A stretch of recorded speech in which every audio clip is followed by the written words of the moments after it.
I used to think silence was something you could master with enough training. You learn to move without sound, breathe without rhythm, exist in a space between visibility and shadow. That was the doctrine. That was what they drilled into us at every stage of selection, every phase of qualification, every mission briefing where the stakes were measured in lives. Silence was a skill, and I believed with every fiber of my being that my team had perfected it. My name is Elena Hadley. Most people who served with me called me Lena. A few called me other things, but those names faded with time, the way all things fade when you prove yourself enough times in enough dark places.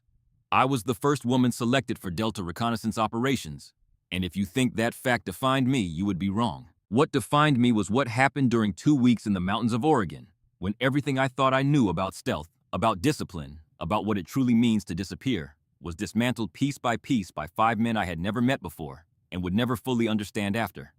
But I am getting ahead of myself. Let me take you back. The autumn of that year came early to Fort Ridgeline. The base sat deep in the Cascade Range, buried in old-growth forest so dense that sunlight had to fight its way to the ground. The air smelled of wet pine and cold stone, and by mid-September, the mornings already carried the bite of winter. It was the kind of place that swallowed sound. The kind of place where you could fire a rifle, and the mountains would eat the echo before it reached the next valley.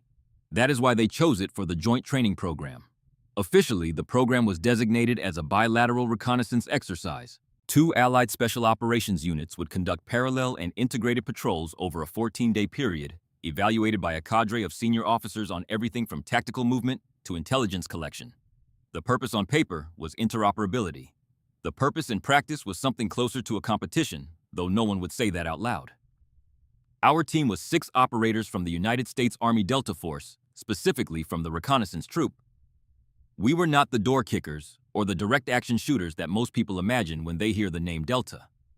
We were the ones who went in before anyone else, who watched and listened and mapped the darkness so the shooters would know where to aim. We were the eyes, the ears, the ghosts. At least that is what we called ourselves. I had been with the unit for 3 years by then. Dozens of missions across multiple theaters. I had crawled through drainage ditches at midnight, lain motionless in frozen mud for 16 hours, transmitted intelligence from positions so close to hostile forces that I could hear them chewing their food. I had earned my place not through any special treatment or lowered standard, but through the simple, relentless act of being good enough, and then being better than good enough, and then doing it again until the question of whether I belonged stopped being asked. My teammates were among the finest soldiers I had ever known. Breck Jessamine was the biggest man on the team, a former collegiate wrestler from Montana, with hands like shovels and a voice that could carry across a canyon even at a whisper.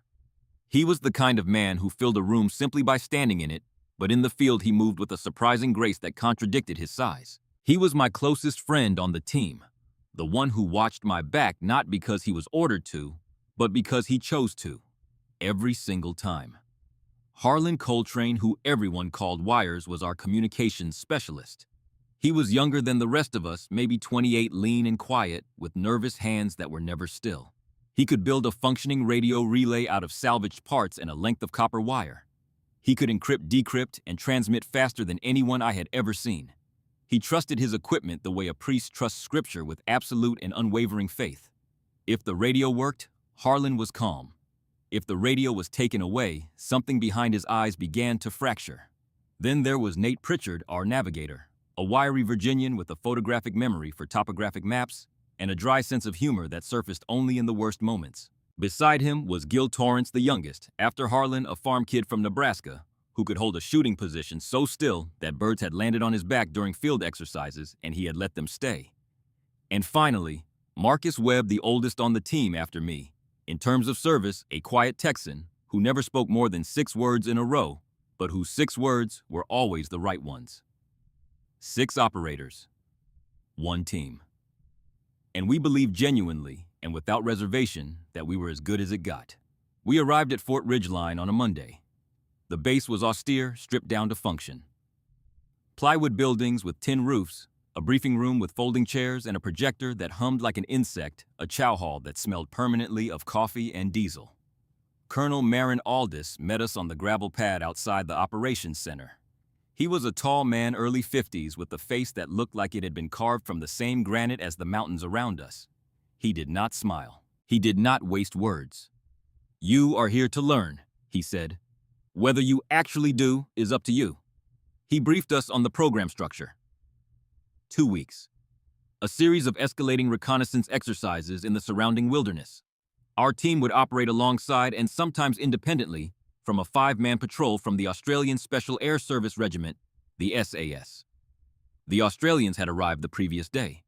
They were already in their quarters. "You will meet them at dinner," Aldous said. "Or you will not. They are not here to socialize." That should have been my first warning. We spent the afternoon unpacking checking equipment, reviewing maps of the operational area. The terrain was brutal. Ridgelines that climbed to 7,000 feet, valleys, choked with Douglas fir and western red cedar creek beds that turned to ice water after dark. It was beautiful in the way that dangerous places often are, the kind of beauty that could kill you if you stopped paying attention. At 1800 hours, we walked into the chow hall expecting to meet our counterparts.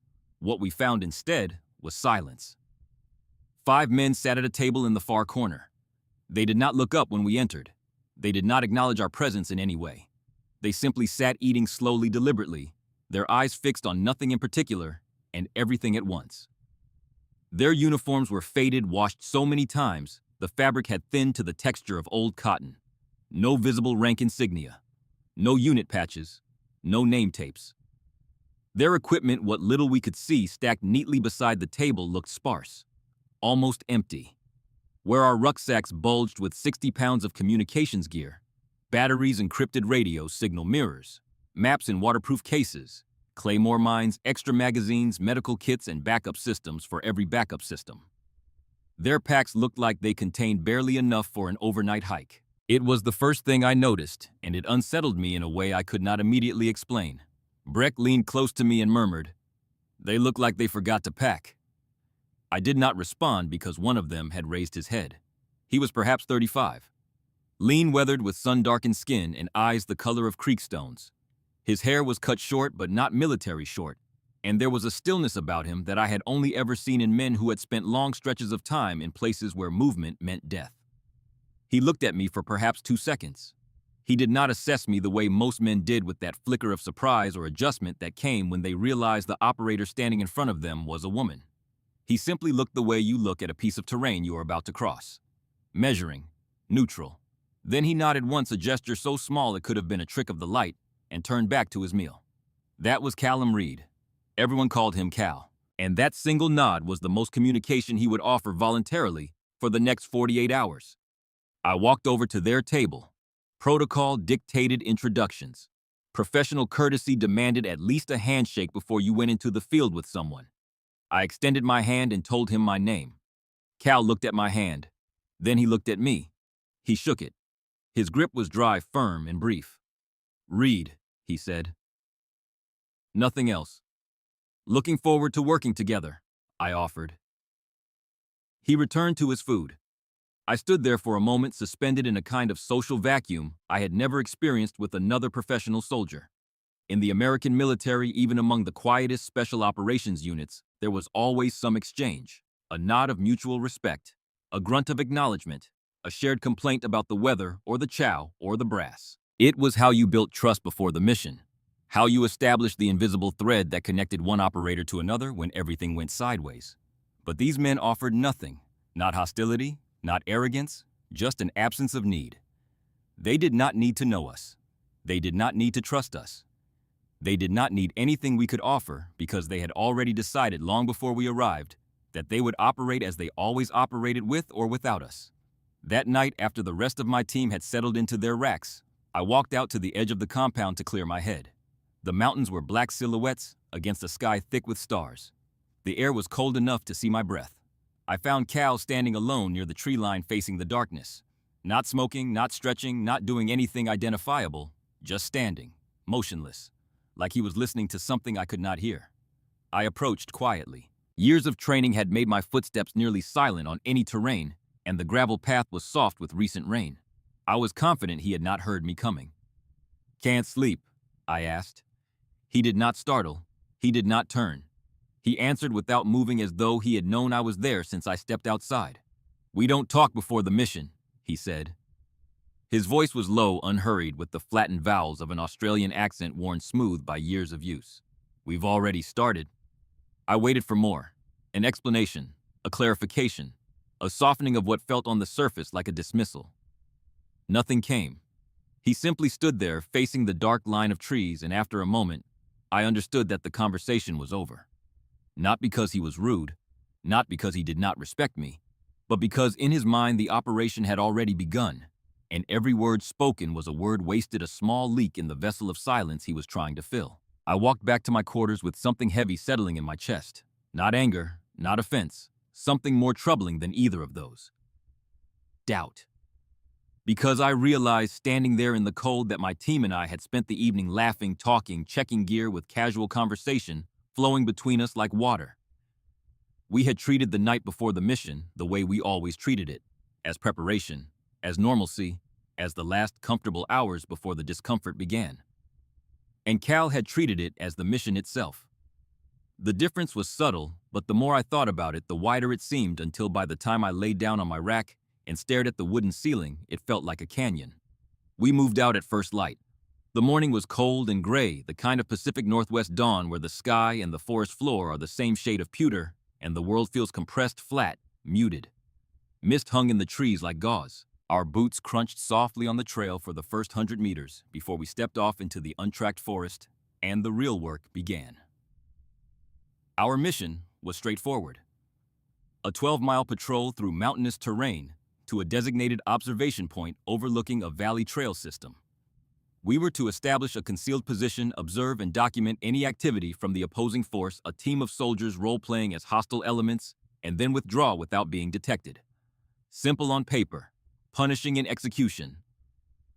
My team moved the way we always moved. 2-meter spacing.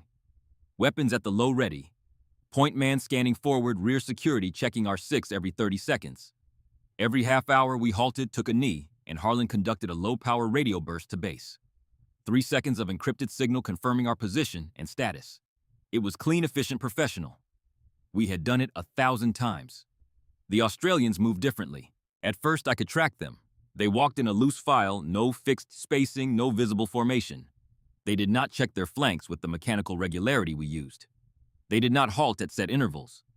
They just moved slowly, steadily, with a fluid quality that looked almost lazy until you studied it more closely and realized it was anything but. Every step was deliberate. Every placement of a boot was chosen. They walked on roots on stone on the hard-packed edges of animal trails, avoiding soft earth the way you would avoid broken glass. They carried no visible radios. No antennas protruded from their packs. No one reached for a handset. No one murmured coordinates or bearings.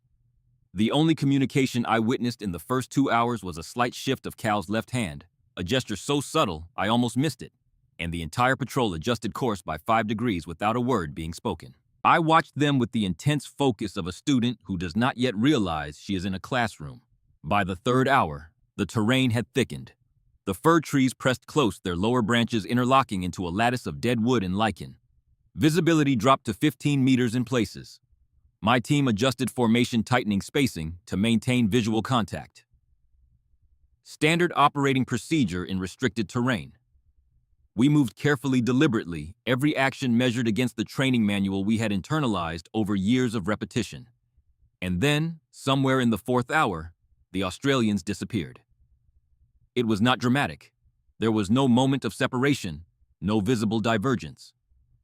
1 minute they were there, a vague presence in the peripheral green ahead of us, and the next they were simply gone. I scanned the trees. Nothing. I listened. Nothing. No footfall, no brush of fabric against branch, no snap of twig, no displaced stone rolling downhill. The forest was perfectly, absolutely still. I raised a closed fist. My team halted. 6 operators crouched in the undergrowth, weapons-oriented, outward eyes straining against the green wall of vegetation. Breck eased forward to my position. His face was tight. "Where are they?" he breathed. I shook my head. We waited. 1 minute. 2. 5. The silence was total, the kind of silence that is not merely quiet, but actively empty, as though the forest itself was holding its breath. Harlan looked at me. His hand was on his radio fingers hovering over the transmit button. The question was in his eyes. Do we call it in? Do we report that we have lost contact with our partner element? I shook my head again. Something in my gut told me this was not an emergency. This was a lesson. We pushed forward, slower now, more cautious. My eyes swept the ground for any trace of their passage. Bent grass, disturbed moss, a boot print in soft earth, a smear of mud on a rock. The 1,000 tiny signatures that even the most careful movement leaves behind in wilderness terrain. There was nothing. 5 men carrying rifles and rucksacks had moved through some of the densest forest in the Pacific Northwest without leaving a single trace that I could find, and I was trained to find traces. It was literally my job. It was the thing I was supposed to be better at than almost anyone alive, and I could not find them. The realization settled into me like cold water. Not panic, not yet, but something close to it. A quiet alarm that rang not in my ears, but in my professional pride. Because if I could not track 5 men through my own operational environment, then one of 2 things was true. Either my skills were not what I believed them to be, or theirs were something I had never encountered before. We reached the designated observation point 2 hours later. It was a subtle rise in the terrain, a rocky knoll covered in a blanket of ferns and fallen timber, overlooking a narrow valley trail some 40 meters below. The kind of position a textbook would call ideal for concealed observation. Good sightlines, multiple withdrawal routes, enough natural cover to hide a small team for days. The Australians were already there. Not just there. Dug in, camouflaged, positioned so perfectly within the natural contours of the terrain that I did not see them until one of them moved, and even then, it took me a full 3 seconds to resolve his outline from the surrounding vegetation. They had scraped shallow depressions into the earth behind fallen logs, layered themselves with fern fronds and dead leaves, and oriented their observation arcs to cover the full breadth of the valley below. They looked like they had been there for hours. Cal was the closest to us. He lay prone behind a moss-covered log, his face partially obscured by a screen of bracken fern. When he became aware of our approach, he did not speak. He did not wave. He raised a single finger to his lips, a gesture so calm, so unhurried, so utterly devoid of urgency, that it felt less like a tactical signal and more like a parent reminding a child to be quiet in a library. We froze. I eased into position beside him, lowering myself to the ground with all the control and discipline I had spent years perfecting. I was close enough to whisper directly into his ear. My pulse was elevated but steady. My breathing was controlled. "When did you arrive?" I asked. Cal did not look at me. He did not shift his position.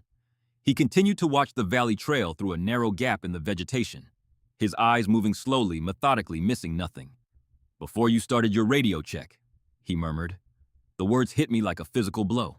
Before our radio check. That meant they had passed through this terrain, located the observation point, established concealed positions, and settled into full surveillance posture, while my team was still 400 meters behind them, crouched in the brush, whispering into a handset. We thought we were being quiet. We thought our 30-second encrypted burst was invisible, a ghost signal that slipped through the electromagnetic spectrum and vanished without a trace. But the Australians had heard us. Not the radio signal itself, but us. Our halt. Our movement. Our presence. They had detected us doing the very thing we believed made us undetectable. I lay there beside Callum Reed, in the cold Oregon dirt, with fern fronds brushing my face and the smell of wet earth filling my lungs, and I felt something I had not felt since the first day of selection. I felt like a beginner, not incompetent, not weak, not unworthy, just suddenly devastatingly aware that the ceiling I thought I had reached was not a ceiling at all. It was a floor, and somewhere above it, in a realm of discipline I had not known existed. These 5 quiet men from the other side of the world were operating at a level that made our best efforts look like rehearsal. That night, back at our temporary position, I sat with my knees drawn up and my back against a tree and replayed every moment of the day. Breck settled beside me. He was quiet for a long time, which was unusual for him. Breck processed the world through conversation. Silence from Breck meant something was wrong. Finally, he spoke. Low, almost to himself. "I think they're hunting ghosts," he said, "and we're the ones leaving footprints." I did not answer because there was nothing to say. He was right. We both knew it. Every man on our team knew it, even if no one else would say it out loud for days. We were Delta Force. We were supposed to be the best in the world at what we did. We had trained for years, fought in real operations, bled and survived, and come back harder each time.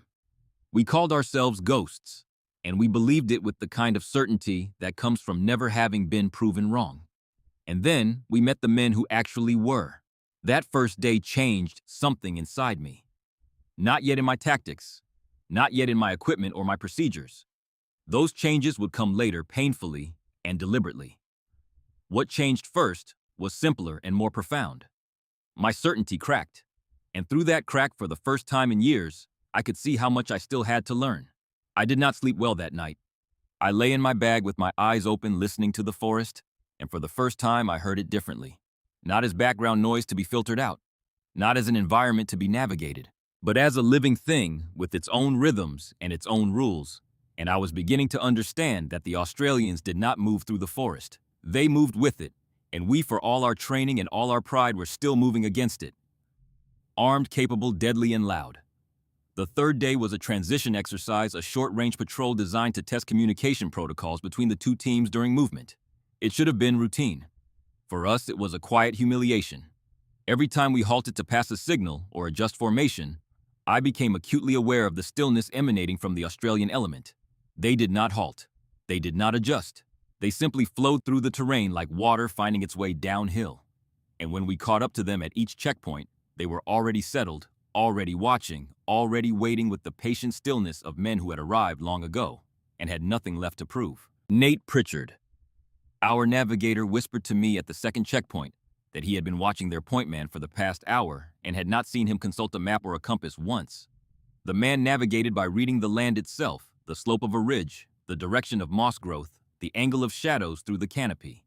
It was the kind of skill that cannot be taught in a classroom because it requires something a classroom cannot provide. Years of listening to the earth. The mission on day 4 was observation. Colonel Aldis briefed us before dawn. An opposing force element, a squad of soldiers playing the role of hostile logistics personnel, would move through a valley trail system sometime during daylight hours. They would carry supplies, simulate a resupply convoy, and follow a route that had been used in previous exercises. Our task was to observe, document, and withdraw without detection. No contact, no engagement. Eyes and ears only. It was the purest form of reconnaissance. The kind of mission that stripped away every comfort of aggression and left you with nothing but patience, concealment, and the ability to see without being seen. My team prepared the way we always prepared. We studied the map, identified likely observation points, planned primary and alternate withdrawal routes, and synchronized our watches. Harlan programmed the radio frequencies and confirmed the burst transmission schedule. We would check in every 30 minutes, 3-second encrypted bursts, just enough to confirm position and status. The Australians prepared differently, which is to say, I did not see them prepare at all. When we arrived at the staging area before first light, they were already gone. Their quarters were empty, their racks made with the tight precision of men who had folded their blankets in the dark, and there was no indication of which direction they had moved. It was as if they had simply ceased to exist sometime during the night and reconstituted themselves somewhere in the forest without passing through the space between. We reached the observation area by mid-morning. The valley trail ran along the bottom of a narrow drainage flanked by steep slopes covered in dense fir and alder. My team established our position on a ridge approximately 50 meters above the trail. It was a strong position. Good cover, reasonable sight lines far enough from the trail to avoid detection by anyone passing below. By every doctrinal standard I had ever learned, it was textbook. I positioned Breck on the left flank with a clear view of the trail's northern approach. Harlan set up in a shallow depression behind a fallen cedar, his radio ready. Nate held the center with his spotting scope. Gil Torrance covered the southern approach, his long frame folded into the brush, with the patience of a man who had once let birds nest on his back. Marcus Webb anchored to the rear, facing away from the trail, watching the forest behind us for anything that might approach from an unexpected direction. 6 operators in a disciplined line, each covering a sector. We settled in. We waited. Below us, the trail was empty and still. I scanned the opposite slope with my binoculars, looking for the Australians. I knew they were somewhere in the area. Same mission, same objective, same target. But I could not find them.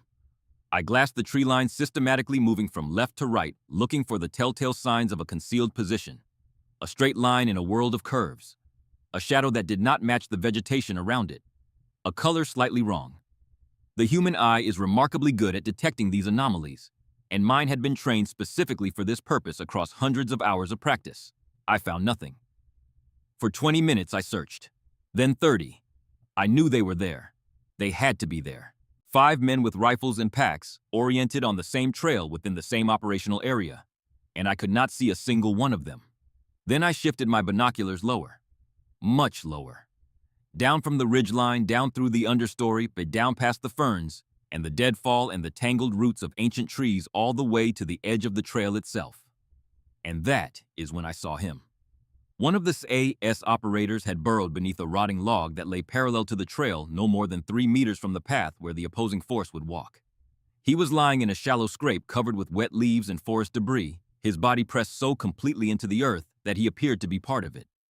Only his eyes were visible, 2 dark points in a field of brown and green, and even those were partially obscured by a lattice of dead fern fronds arranged with the precision of a bird building a nest. I adjusted my binoculars slightly and found another. This one was embedded in a bank of mud on the opposite side of the trail, his uniform and skin smeared with earth until he was indistinguishable from the slope behind him. He was motionless. Not the kind of motionless that comes from holding still. The kind that comes from not being there at all, from surrendering so completely to the terrain that the concept of movement has been abandoned. 3 meters from the trail, perhaps less. Close enough to reach out and touch someone walking past. We were 50 meters away and we thought we were close. They were close enough to hear breathing. When the opposing force finally appeared, it was late morning.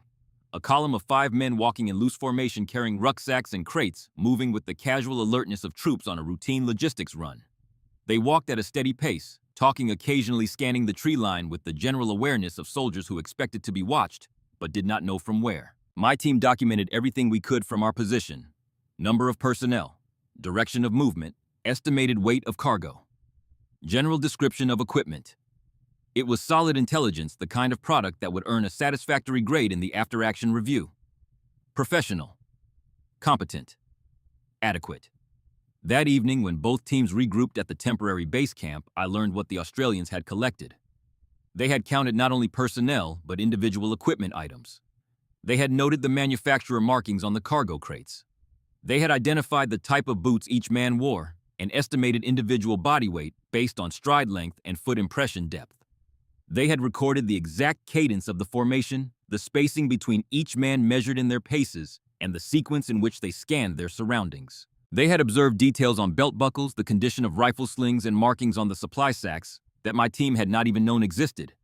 All of this from 3 meters away, without binoculars, without optics of any kind. Using nothing but their eyes and a level of patience that bordered on something I did not have a word for.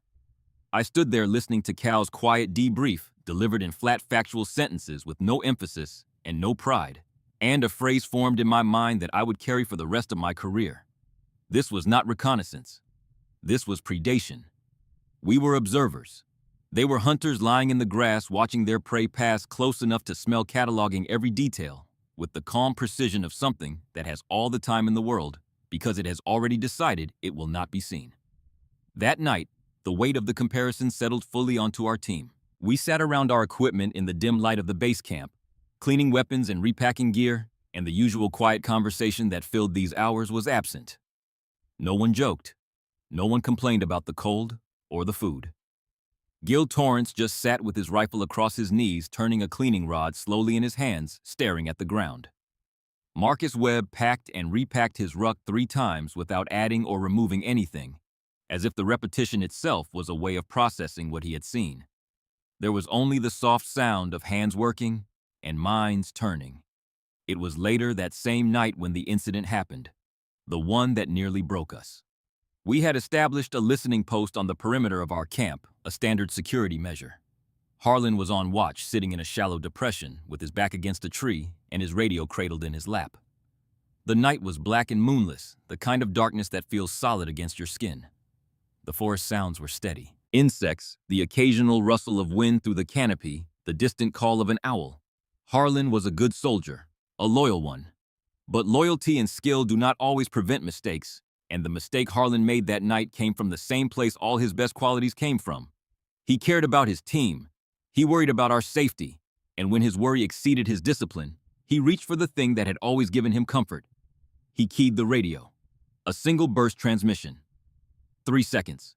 Low power. Encrypted. Directed at base camp to confirm our position and report all clear.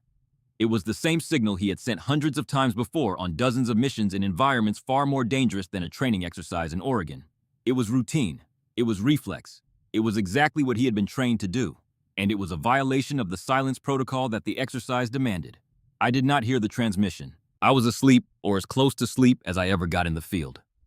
That shallow half-consciousness where your body rests, but your mind keeps one ear open. I did not learn about it until the following morning when Cal appeared beside me at dawn, like a man stepping out of the trees themselves. He did not raise his voice. He did not display anger or frustration. He simply stood beside me as I crouched over my pack and spoke in a tone so quiet I had to stop breathing to hear him. "Your comms man transmitted last night," he said. "If this were real, both teams would be dead." He did not wait for a response. He did not elaborate. He turned and walked back toward his team with the same unhurried stride he used for everything, and I was left crouching in the dirt with his words sinking into me like a blade slipped between ribs. Both teams would be dead. Not just ours. Both. Because in a real operational environment, an intercepted radio signal does not just compromise the transmitting team. It compromises everyone in the area. It tells the enemy that someone is watching. It gives them a direction to search a frequency, to monitor a thread, to pull until the entire fabric of the mission unravels. Harlan's 3 seconds of comfort could have killed 10 men. I found him sitting alone near the equipment cache, cleaning his radio with a cloth. He looked up when I approached, and I could see in his face that he already knew. Cal had not spoken to him directly. He did not need to. Harlan had seen Cal speak to me, and that was enough. "I know," he said before I could open my mouth. His voice was tight defensive, the voice of a man bracing for a blow. "I know what I did." I sat down beside him. Not across from him, not standing over him. Beside him, close enough that our shoulders almost touched. "Why?" I asked. He was quiet for a long time.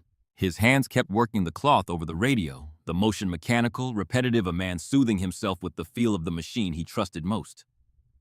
"I couldn't hear anything," he finally said. "It was too quiet. I needed to know we were still connected." There it was, the heart of it. Not carelessness, not incompetence, fear. The specific gnawing fear of a man whose entire sense of safety was built on the ability to reach out through the electromagnetic spectrum and confirm that he was not alone. The radio was not a tool for Harlan. It was a tether. And when the silence of the forest grew deep enough, the tether had pulled harder than his discipline. I understood it. I understood it more than I wanted to admit because in my own way, I carried the same dependency. Not on a radio, but on the certainty that our methods were correct. That our doctrine was sufficient, that the way we had always done things was the way things should be done. That certainty was my radio, and it was already failing me. I could have reprimanded him. I probably should have by the book. A formal counseling, a documented incident, a mark against his record. That is how the system was designed to handle failures. Punish the mistake, reinforce the standard, move on. But I did not do that. Instead, I told him something I had not yet told anyone on the team, something I had barely admitted to myself. "I think we have been wrong about a lot of things," I said, "and I think the next 10 days are going to show us exactly how wrong." Harlan looked at me. The defensiveness drained from his face, replaced by something more honest and more frightening. Relief. Not the relief of escaping punishment, but the relief of hearing someone in authority say the thing he had been afraid to think. "What do we do?" he asked. "We learn," I said. "And we stop reaching for the radio every time the silence scares us." He nodded slowly. He did not touch the radio again for 3 days. That conversation was the hardest leadership decision I made during those 2 weeks, and I have thought about it many times in the years since. A different leader might have handled it differently, might have come down hard, might have used the mistake as an example for the rest of the team, and perhaps that approach would have been effective in its own way. But what the Australians were teaching me without saying a word was that force was not the only language of leadership. Sometimes the most powerful thing you could do was sit beside someone in the dirt and tell them the truth quietly. Cal never mentioned the incident again. He did not ask what I had done about it. He did not check whether Harlan had been disciplined. He had delivered the information and moved on the way a compass delivers a bearing. The needle points north. What you do with that information is your own affair. I asked Cal that same day about communication in the field, how his team coordinated without radios, without whispers, without any system I could identify. He was cleaning his canteen, sitting cross-legged on the ground, with the economy of a man who has eliminated every unnecessary action from his life. "We rehearse it until we don't need to talk," he said. I pressed him. "What about emergencies? What about unexpected contact? What about the 1,000 scenarios that no amount of rehearsal can predict?" He reached into his chest pouch and pulled out a folded card, laminated about the size of a playing card. It was covered in dense handwriting codes and coordinates, and contingency instructions compressed into a space no larger than a man's palm. "Message card," he said. "If we don't come back, someone will find this. If they don't need to." It was not bravado. It was not fatalism. It was the purest form of operational pragmatism I had ever encountered. They did not plan to be rescued. They planned to not be found in the first place. And if the plan failed, they had accepted the consequences before they ever stepped into the trees. 2 days later came the night exercise. Colonel Aldis had set up a gauntlet, a 2-kilometer corridor of forest rigged with thermal sensors and acoustic detection devices. The kind of technology that modern militaries use to secure perimeters, detect infiltrators, and turn the darkness from an ally into an enemy. Each team would move through the corridor independently. The team that triggered the fewest sensors would be graded highest. My team went first. We prepared meticulously. We stripped unnecessary gear, moved in a tight file, used every technique we knew to minimize our thermal and acoustic signature. We crawled when we needed to crawl. We froze when we thought a sensor was near.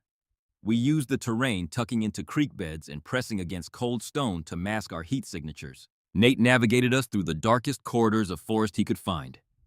Gil moved with the fluid patience he brought to everything. Marcus anchored the rear with the steady reliability that had become his signature. It was some of the best tactical movement we had ever executed as a unit. We triggered 3 sensors. 3. Out of what we later learned were 27 deployed along the corridor. By any normal standard, it was an excellent result. 90% of units who had attempted this course triggered 5 or more. We had beaten the average by a significant margin. The Australians triggered none. 0. Not 1. 5 men moved 2 kilometers through a forest laced with sensors designed to detect exactly what they were doing, and the technology did not know they were there. It was as if the machines had been watching an empty forest, as if no one had passed through at all. I stood in the debrief tent and listened to the results and felt something inside me give way. Not break, give way. Like a wall I had been leaning against. My entire career had suddenly revealed itself to be a curtain, and behind it was a room I had never known existed. After the debrief, I found the oldest member of the SAS patrol sitting alone on a fallen log at the edge of the camp. His name was Sergeant Dougal Fenn, and he was perhaps 40, with deep lines around his eyes and hands that were scarred and still. He had the look of a man who had been in the field so long that civilization was the foreign environment, not the forest. I sat down beside him. He did not seem surprised or particularly interested. "How?" I asked. I did not need to explain what I meant. He was quiet for a while, not the silence of a man searching for words, but the silence of a man deciding which ones mattered. "Takes a while," he said finally, "to stop thinking like a soldier." He paused. "You've got to think like terrain." I asked him to explain. He looked at me, then the first time any of them had truly looked at me, with something beyond neutral assessment. It might have been respect. It might have been the recognition of something in my face that told him I was ready to hear what he had to say. "A soldier moves through the bush," he said. "The bush knows. It reacts. Birds go quiet. Insects stop. The air changes. Everything around you knows you are there because you are thinking like something that does not belong." He picked up a handful of dirt and let it sift through his fingers. Terrain does not think. It does not intend. It does not react. It just exists. And when you stop thinking, stop intending, stop reacting, you become the same thing. The bush does not know you are there because there is nothing to know. He brushed the dirt from his hands and stood up. "Your team is good," he said. "Better than most, but you are still visitors in the bush." You are still asking the forest for permission to pass through. We stopped asking a long time ago. We stopped being something that needs permission. He walked away, and I sat on that log for a long time, watching the darkness gather in the spaces between the trees. And I felt the last of my old certainty drain away like water from a cracked vessel. Not with sadness, not with defeat, with something closer to clarity. Because he was right. We were visitors. We moved through the wilderness with all the respect and skill our training could provide, but we moved through it as outsiders, as guests, as something the forest could sense and react to, and ultimately remember. They moved through it as though they had never been anything else. And in that difference lay everything I still needed to learn. Something changed in me after that night on the log. Not a sudden transformation, not a dramatic moment of rebirth. It was quieter than that. More like a bone resetting after a fracture, painful and slow and necessary. The kind of healing that only begins once you stop pretending you are not broken. I gathered my team the following morning before dawn. The air was sharp with frost, and the forest around Fort Ridgeline was still dark, the trees standing like columns in a cathedral no one had built. I did not raise my voice. I did not deliver a speech. I simply told them what I believed to be true. We have been doing this wrong, I said. Not unsafe, not incompetent, but wrong. And we have about a week to learn a different way. No one argued. That told me everything I needed to know about where their minds had already traveled. Breck just nodded, his big hands resting on his knees, his eyes steady. Harlan sat with his radio on the ground beside him, not in his lap, not against his chest. On the ground. That small distance was the largest gesture of change I had seen from him. Nate pulled out his maps, and then after a moment of hesitation folded them and put them back. Gil simply waited the way he always waited, with the still attention of a man who trusts that the next instruction will come when it is ready. Marcus looked at me and said 4 words. "About time," he said. We started with the equipment. Our standard load was 62 pounds per man, a figure we had always considered lean compared to conventional infantry. But lean is a relative term, and the frame of reference had shifted. I went through every item in every pack and asked a single question about each one. Do we need this, or do we carry it because we have always carried it? The answers were uncomfortable. We carried backup batteries for radios we would no longer use as primary communication. We carried signal mirrors for extraction protocols we were trying to move beyond. We carried extra magazines for firefights we were training ourselves to avoid. Each item had a reason, a justification, a history of usefulness.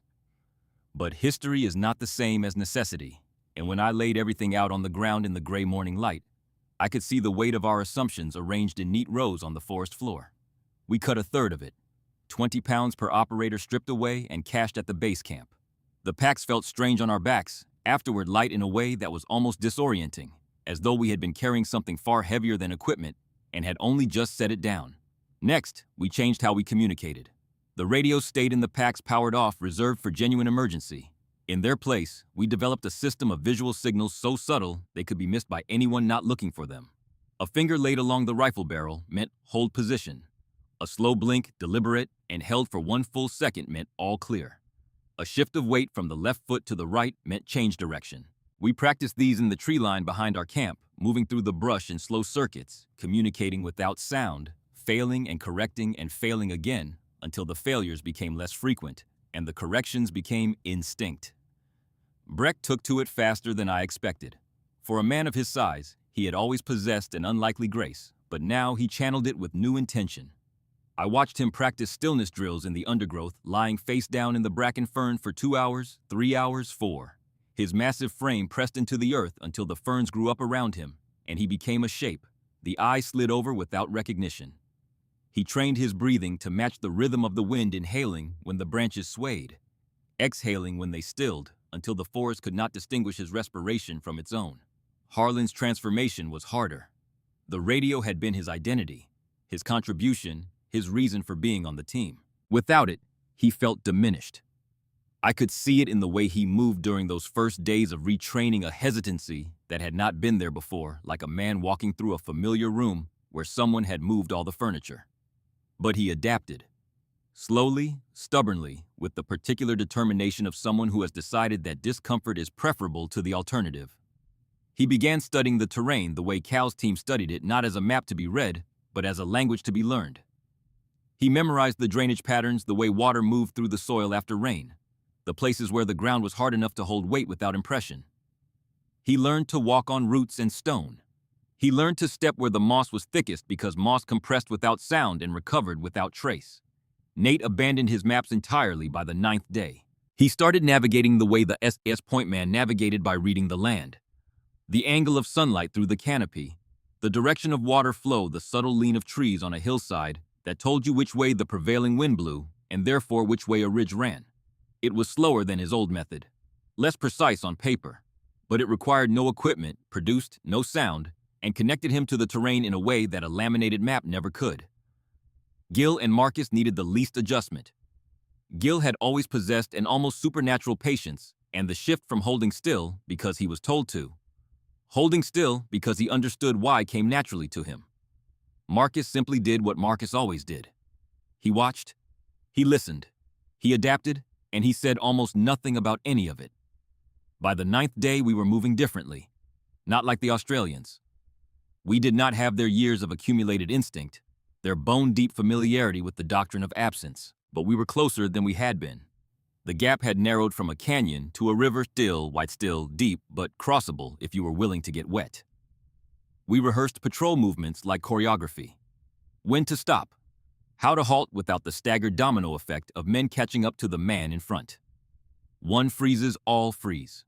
We practiced it until the hesitation disappeared, until the team moved and stopped, and moved again, with the fluid synchronicity of a single organism responding to stimuli that did not need to be spoken, because they had been walked through so many times that the body remembered what the mind no longer needed to process. We learned scent discipline. We stopped using soap. We rubbed our skin and clothing with the same earth we moved through, smearing mud and crushed pine needles into the fabric until we smelled like the forest floor. We buried our food waste. We buried our spit. We urinated into holes we dug with our knives and covered with stones and dead leaves.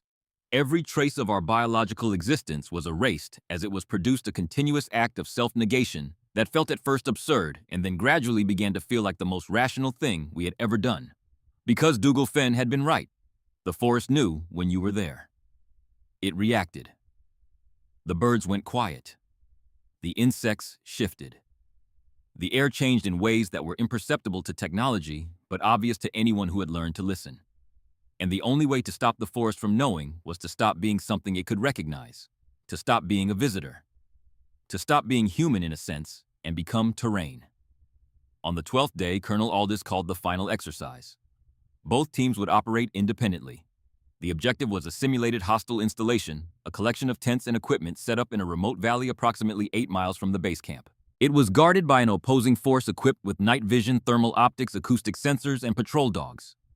Our mission was to infiltrate the area, establish concealed observation positions close enough to collect detailed intelligence on the installation, maintain those positions for 48 hours, and then withdraw without being detected.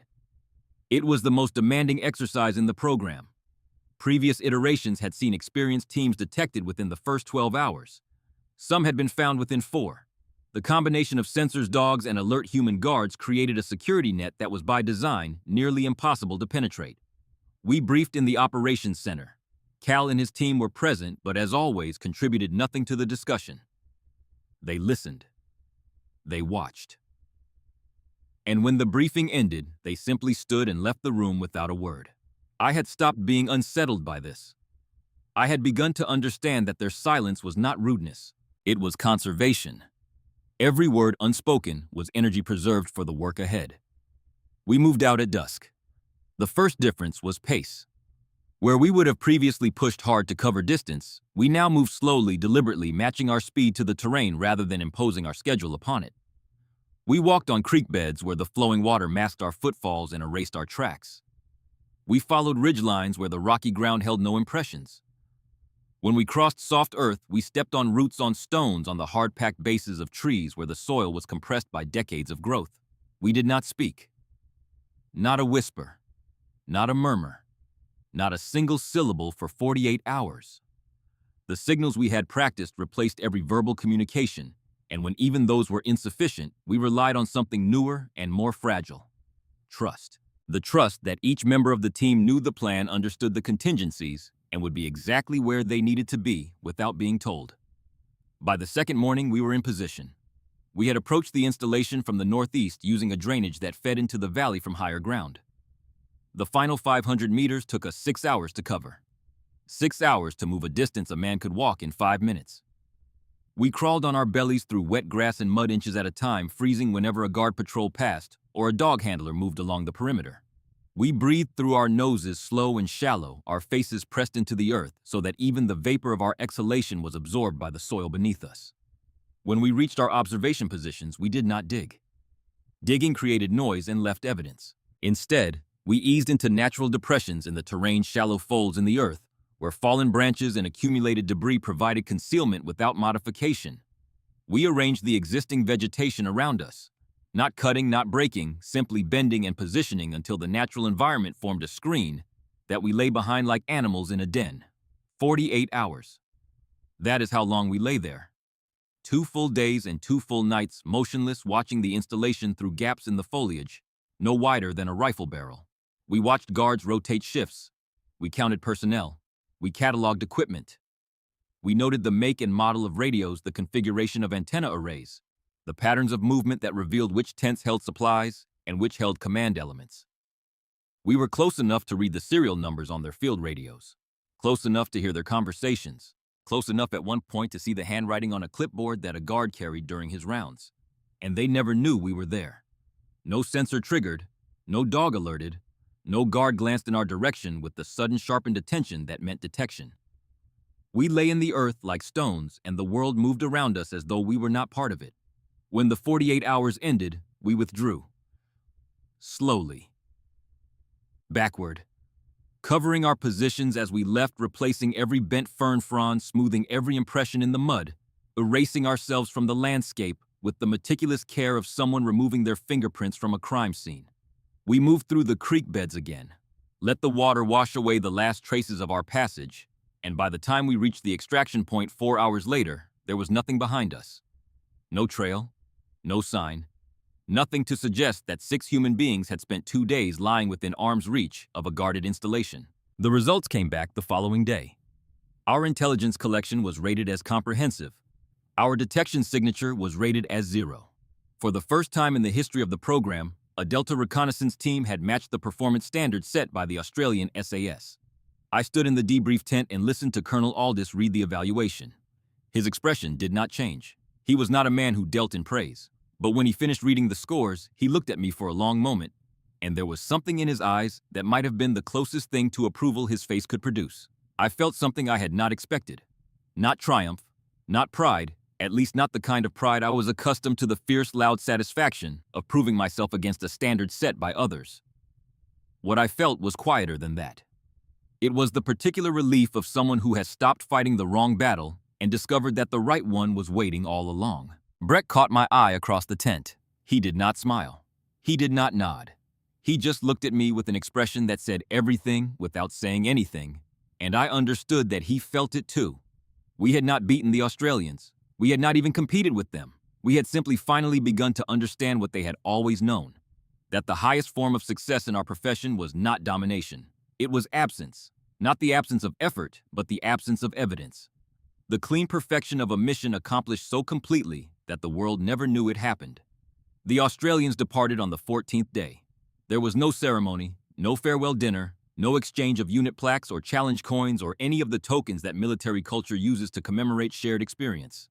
They packed their sparse gear in the pre-dawn darkness, and by the time the sun broke over the Cascade Ridgeline, they were already moving toward the airfield. I intercepted Cal at the edge of the compound. He was walking with his pack slung over one shoulder, his face expressionless, his stride the same unhurried cadence he had maintained every day since I had met him. He looked like a man going to work. Not leaving, not saying goodbye. Just transitioning from one task to the next with the seamless efficiency of someone who does not differentiate between the two. I extended my hand. He looked at it. Then he looked at me. And for the second time in 2 weeks, he shook it. His grip was the same as the first time, dry, firm, brief. But this time, something passed between us that had not been there before. Not warmth exactly, not friendship. Something more specific and more rare. the recognition of one professional by another.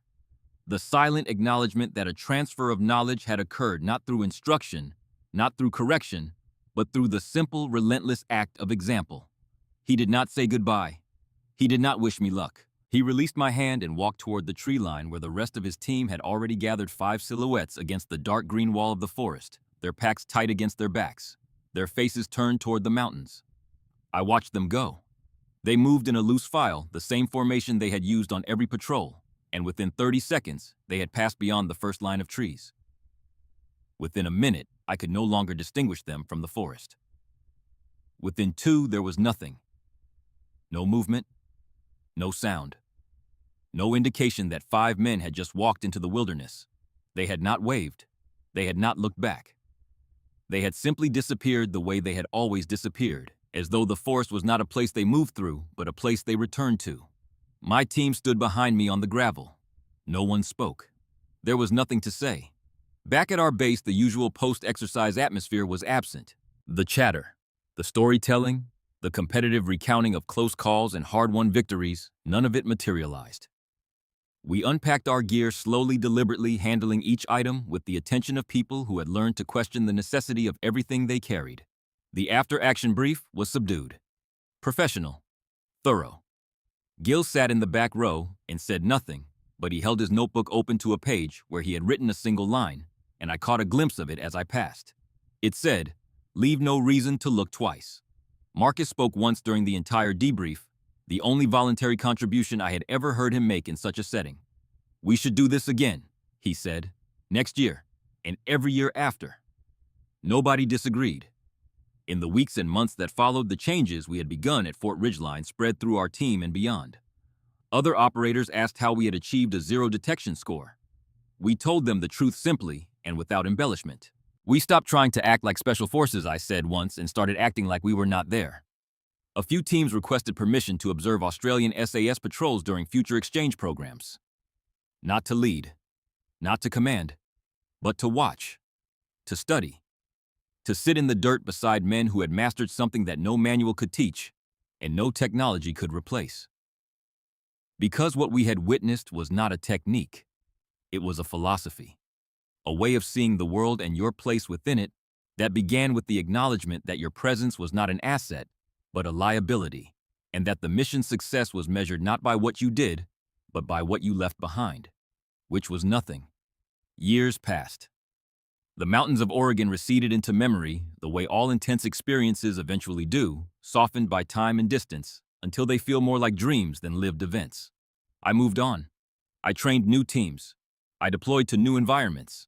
I built a career on the principles that those 2 weeks had taught me, and I watched with quiet satisfaction as the operators I mentored carried those principles forward into their own missions and their own lives.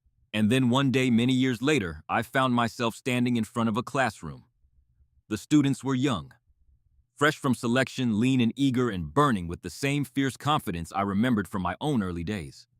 They sat in pressed fatigues with notebooks open and pens ready, and they looked at me with the particular intensity of people who believe they are about to receive the final piece of a puzzle they have been assembling their entire lives.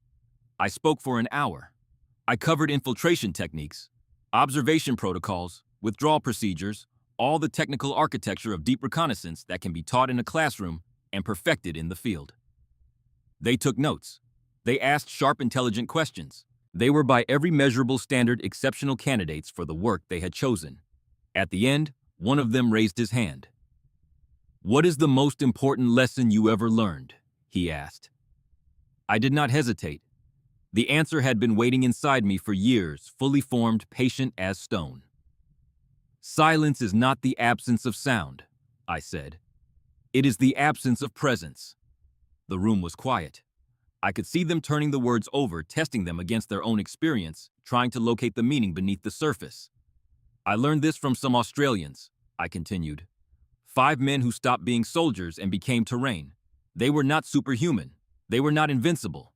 They were simply committed to a level of discipline that most people cannot imagine, and most operators will never achieve. Not because they lack the skill, but because they cannot let go of the need to be seen. I looked at the faces in front of me. Young, certain, unbroken. "You will spend your careers learning how to fight," I said, how to shoot, how to move, how to strike fast and withdraw clean. And all of that matters. But the ones who go the farthest, the ones who come back from the places no one else comes back from, they are not the best fighters. They are the ones who learn to disappear. The student who had asked the question leaned forward slightly. Who were they? He asked. I smiled. Ghosts, I said. Real ones. The kind you never know were there until long after they are gone. And by then, the only proof they existed is the way they changed you. I dismissed the class. The students filed out, some talking quietly among themselves, others walking alone with the inward look of people processing something they do not yet fully understand. I stood at the front of the empty room and listened to the silence they left behind. And for a moment, I was back on that ridge in Oregon, lying in the cold dirt beside a man who would not look at me, watching 5 shadows melt into a forest that did not know they were there. Some people teach you how to fight. Others teach you how to vanish. And if you are very lucky, you meet the ones who show you that vanishing is not a retreat from the world, but the deepest possible engagement with it. A commitment so complete that even the earth forgets your name. I never saw Callum Reed again. I do not know where he went or what became of him after those 2 weeks in the mountains, but I carry him with me every day, him and Dougal Fenn and those 3 other silent men who moved through the American wilderness like wind through grass, leaving nothing behind but a change in the air that only I could feel. We thought we were the best. Then we met the ones who did not need to be seen to prove it, and we never moved the same way again.